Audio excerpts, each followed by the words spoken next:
Hi, this is Humboldt Harvey, and this is Step 2 of Alcoholics Anonymous from the 12 by 12. Came to believe that a power greater than ourselves could restore us to sanity. The moment they read Step 2, most AA newcomers are confronted with a dilemma, sometimes a serious one. How often have we heard them cry out, "Look, what you people have done to us! You have convinced us that we are alcoholics and that our lives are unmanageable. Having reduced us to a state of absolute helplessness, you now declare that none but a higher power can remove our obsession. Some of us won't believe in God, others can't, and still others who do believe that God exists have no faith whatever He will perform this miracle.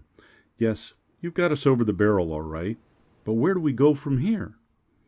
Let's look first at the case of the one who says he won't believe, the belligerent one. He is in a state of mind which can be described only as savage. His whole philosophy of life, in which he so gloried, is threatened. It's bad enough, he thinks, to admit alcohol has him down for keeps. But now, still smarting from that admission, he is faced with something really impossible. How he does cherish the thought that man, risen so majestically from a single cell in the primordial ooze, is the spearhead of evolution, and therefore the only God that his universe knows. Must he renounce all this to save himself? At this juncture, his AA sponsor usually laughs. This, the newcomer thinks, is just about the last straw. This is the beginning of the end. And so it is, the beginning of the end of his old life, and the beginning of his emergence into a new one. His sponsor probably says, "Take it easy. The hoop you have to jump through is a lot wider than you think. At least I've found it so. So did a friend of mine who was a one-time vice president of the American Atheist Society. But he got through with room to spare." "Well," says the newcomer, "I know you're telling me the truth. It's no doubt a fact that AA is full of people who once believed as I do. But just how in these circumstances does a fellow take it easy? That's what I want to know." "That," agrees the sponsor, "is a very good question indeed. I think I can tell you exactly how to relax. You won't have to work at it very hard either. Listen, if you will, to these 3 statements. First, Alcoholics Anonymous does not demand that you believe in anything. All of its 12 steps are but suggestions. Second, to get sober and to stay sober, you don't have to swallow all of Step 2 right now. Looking back, I find that I took it piecemeal myself. Third, all you really need is a truly open mind. Just resign from the debating society and quit bothering yourself with such deep questions as whether it was the hen or the egg that came first. Again, I say, all you need is an open mind." The sponsor continues, "Take, for example, my own case. I had a scientific schooling. Naturally, I respected, venerated, even worshipped science. As a matter of fact, I still do, all except the worship part. Time after time, my instructors held up to me the basic principle of all scientific progress: search and research, again and again, always with an open mind. When I first looked at AA, my reaction was just like yours. This AA business, I thought, is totally unscientific.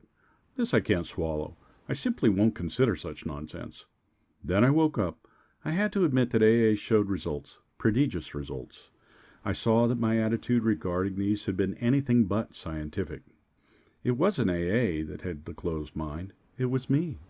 The moment I stopped arguing, I could begin to see and feel. Right there, Step 2 gently and very gradually began to infiltrate my life. I can't say upon what occasion or upon what day I came to believe in a power greater than myself, but I certainly have that belief now. To acquire it, I had only to stop fighting and practice the rest of AA's program as enthusiastically as I could. This is only one man's opinion, based on his own experience, of course. I must quickly assure you that AAs tread innumerable paths in their quest for faith. If you don't care for the one I've suggested, you'll be sure to discover one that suits if you only look and listen. Many a man like you has begun to solve the problem by the method of substitution. You can, if you wish, make AA itself your higher power. Here's a very large group of people who have solved their alcohol problem. In this respect, they are certainly a power greater than you, who have not even come close to a solution. Surely you could have faith in them. Even this minimum of faith will be enough. You will find many members who have crossed the threshold just this way. All of them will tell you that, once across, their faith broadened and deepened. Relieved of the alcohol obsession, their lives unaccountably transformed, they came to believe in a higher power, and most of them began to talk of God. Considering next the plight of those who once had faith, but have lost it, there will be those who have drifted into indifference, those filled with self-sufficiency who have cut themselves off, those who have become prejudiced against religion, and those who are downright defiant because God has failed to fulfill their demands. Can AA experience tell all of these they may still find a faith that works? Sometimes AA comes harder to those who have lost or rejected faith than to those who never had any faith at all, for they think that they have tried faith and found it wanting. They have tried the way of faith and the way of no faith. Since both ways have proved bitterly disappointing, they have concluded there is no place whatever for them to go. The roadblocks of indifference, fancied self-sufficiency, prejudice, and defiance often prove more solid and formidable for these people than any erected by the unconvinced agnostic or even the militant atheist. Religion says the existence of God can be proved. The agnostic says it can't be proved.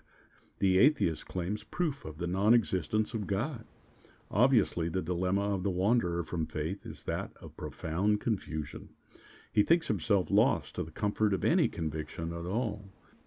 He cannot attain in even a small degree the assurance of the believer, the agnostic, or the atheist. He is the bewildered one. Any number of AAs can say to the drifter, "Yes, we were diverted from our childhood faith too. The overconfidence of youth was too much for us. Of course, we were glad that good home and religious training has given us certain values. We were still sure that we ought to be fairly honest, tolerant, and just, that we ought to be ambitious and hard-working. We became convinced that such simple rules of fair play and decency would be enough. As material success founded upon no more than these ordinary attributes began to come to us, we felt we were winning at the game of life. This was exhilarating, and it made us happy. Why should we be bothered with theological abstractions and religious duties, or with the state of our souls here or hereafter? The here and now was good enough for us. The will to win would carry us through. But then alcohol began to have its way with us. Finally, when all our scorecards read 0, we saw that one more strike would put us out of the game forever. We had to look for our lost faith. It was in AA that we rediscovered it, and so can you. Now we come to another kind of problem, the intellectually self-sufficient man or woman. To these many AAs can say, "Yes, we were like you, far too smart for our own good. We loved to have people call us precocious. We used our education to blow ourselves up into prideful balloons, though we were careful to hide this from others. Secretly, we felt we could float above the rest of folks on our brain power alone. Scientific progress told us that there was nothing man couldn't do. Knowledge was all-powerful. Intellect could conquer nature. Since we were brighter than most folks, or so we thought, the spoils of victory would be ours for the thinking. The God of the intellect displaced the God of our fathers." But again, John Barleycorn had other ideas. We who had won so handsomely in a walk turned into all-time losers. We saw that we had to reconsider or die. We found many in AA who once thought as we did. They helped us to get down to our right size. By their example, they showed us that humility and intellect could be compatible, provided we placed humility first. When we began to do this, we received the gift of faith, a faith which works. This faith is for you, too. Another crowd of AA says, "We were plumb disgusted with religion and all its works. The Bible, we said, was full of nonsense. We could cite it chapter and verse, and we couldn't see the Beatitudes for the begats. In spots, its morality was impossibly good. In others, it seemed impossibly bad. But it was the morality of the religionists themselves that really got us down.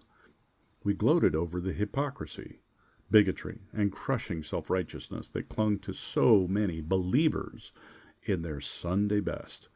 How we love to shout the damaging fact that millions of the good men of religion were still killing one another off in the name of God. This all meant, of course, that we had substituted negative for positive thinking. We came to AA. We had to recognize that this trait had been an ego-feeding proposition. In belaboring the sins of some religious people, we could feel superior to them all. Moreover, we could avoid looking at some of our own shortcomings. Self-righteousness, the very thing that we had contemptuously condemned in others, was our own besetting evil. This phony form of respectability was our undoing, so far as faith was concerned. But finally, driven to AA, we learned better. As psychiatrists have often observed, defiance is the outstanding characteristic of many an alcoholic, so it's not strange that lots of us have had our days at defying God himself. Sometimes it's because God has not delivered us the good things of life which we specified, as a greedy child makes an impossible list for Santa Claus. More often, though, we had met up with some major calamity, and to our way of thinking, lost out because God deserted us. The girl we wanted to marry had other notions. We prayed God that she changed her mind, but she didn't. We prayed for healthy children, and were presented with sick ones, or none at all. We prayed for promotions in business, and none came. Loved ones upon whom we heartily depended were taken from us by so-called acts of God. Then we became drunkards and asked God to stop that, but nothing happened. This was the unkindest cut of all. Damn this faith business, we said. When we encountered AA, the fallacy of our defiance was revealed. At no time had we asked what God's will was for us. Instead, we had been telling him what it ought to be. No man we saw could believe in God and defy him, too. Belief meant reliance, not defiance. In AA, we saw the fruits of this belief. Men and women spared from alcohol's final catastrophe. We saw them meet and transcend their other pains and trials. We saw them calmly accept impossible situations, seeking neither to run nor to recriminate. This was not only faith, it was a faith that worked under all conditions. We soon concluded that whatever price in humility we must pay, we would pay. Now let's take the guy full of faith, but still reeking of alcohol. He believes he is devout, his religious observance is scrupulous. He's sure he still believes in God, but suspects that God doesn't believe in him. He takes pledge and more pledges. Following each, he not only drinks again, but acts worse than the last time. Valiantly he tries to fight alcohol, imploring God's help, but the help doesn't come. What then can be the matter?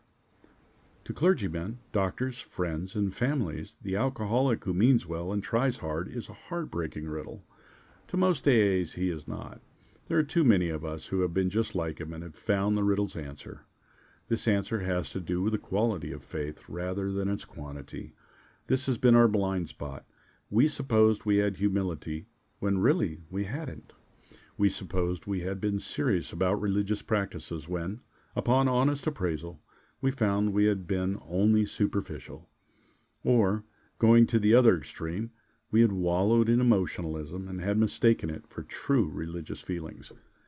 In both cases, we had been asking something for nothing. The fact was, we really hadn't cleaned house so that the grace of God could enter us and expel the obsession.